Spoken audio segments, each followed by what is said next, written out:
it happens all the time, but maybe I think the best recent example for us was in the Kansas City market was during the recent freeze event that happened over the holiday.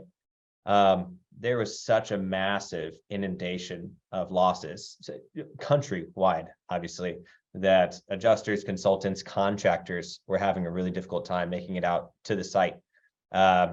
And those little hiccups where, we were adding in things like quarter round, and the adjuster's like, well, I'm not 100% positive there's quarter round there, or was sure that this was a three light sconce in the bathroom versus a 2 light sconce in the bathroom.